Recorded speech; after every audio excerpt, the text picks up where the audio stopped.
బైబిల్లో త్రిత్వం లేదు, బైబిల్లో ట్రినిటీ అన్న మాట లేదు. మళ్ళీ పులిబిడ్డలు స్టార్ట్ చేశారు దీన్ని. పులిబిడ్డల్ని నేను ఒక మాట అడుగుతున్నా, బైబిల్ అనే మాట ఉందా?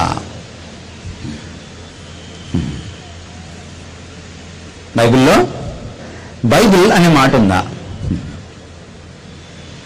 మరి బైబిల్ అని ఎందుకు అంటున్నావు? దానికి నువ్వు పెట్టుకున్న పేరు అది, తప్పేముంది పెట్టుకుంటే? బైబిల్లో ఎవరైనా ఒక మనిషిని పులి అనొచ్చా? అలా ఉందా?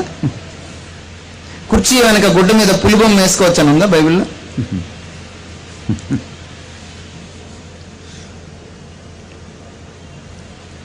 బైబిల్లో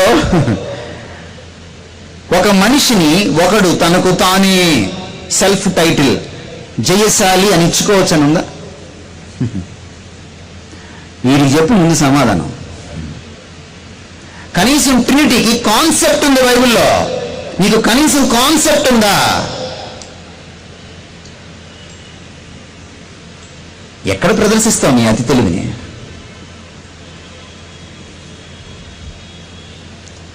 పాపం సరిగా చదువుకోని వాళ్ళని 12 సంవత్సరాలకి తెచ్చేసి, లేకపోతే ఏదో ఆవేశంగా ఉన్న కుర్రకారిని పోగు చేసి, పాపం వాళ్ళకి తెలుగు భాషే సరిగా రాదు, అక్షరాలు సరిగా రావు, అలాంటి వాళ్ళని తీసుకొచ్చి వాళ్ళని బ్రెయిన్ వాష్ చేసి వాళ్ళని సమాజంలోకి, క్రైస్తవ సమాజంలోకి వదిలి గలిబిలి చేస్తున్నావే నీవు. ఒక్క స్కాలర్తో ఎప్పుడైనా కూర్చున్నావా నువ్వు? నువ్వు అంటావు మీటింగ్ పెట్టి, నీ మీటింగ్కి 200-300 మంది వస్తే నువ్వు అంటావు ప్రపంచంలో ఉన్న సైంటిస్టుల్ని తీసుకొచ్చి నా కాళ్ళ దగ్గర పడేయండి అంటావు. ఎవరు పడేస్తాడయ్యా? నువ్వే కదా పడేసుకోవాలి. ఇంకోటి ఎందుకు పడేస్తాడు నీ దగ్గర? కాళ్ళ దగ్గర. నీకు అంత దమ్ము ఉంటే నీ కాళ్ళ దగ్గర నువ్వే పడేసుకోవాలి. ఇంకోటి ఎందుకు నీకు పడేసాడు? ఇంకోటి పడేసే లెక్క అయితే వాడి కాళ్ళ దగ్గర పడేసుకుంటాడు కదా, నీ కాళ్ళ దగ్గర ఎందుకు పడేస్తాడు? ఇంకోటి ఎందుకు పడేయాలి నీ కాళ్ళ దగ్గర?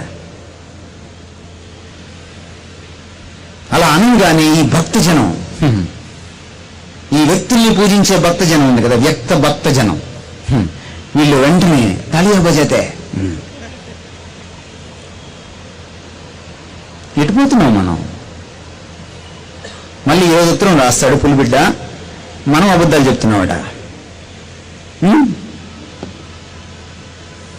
సరే, మీ ముందు కొన్ని విషయాలు నేను తీసుకొస్తాను. త్రియేక దేవుడు ఉన్నాడో లేదో మీరే చెప్పండి.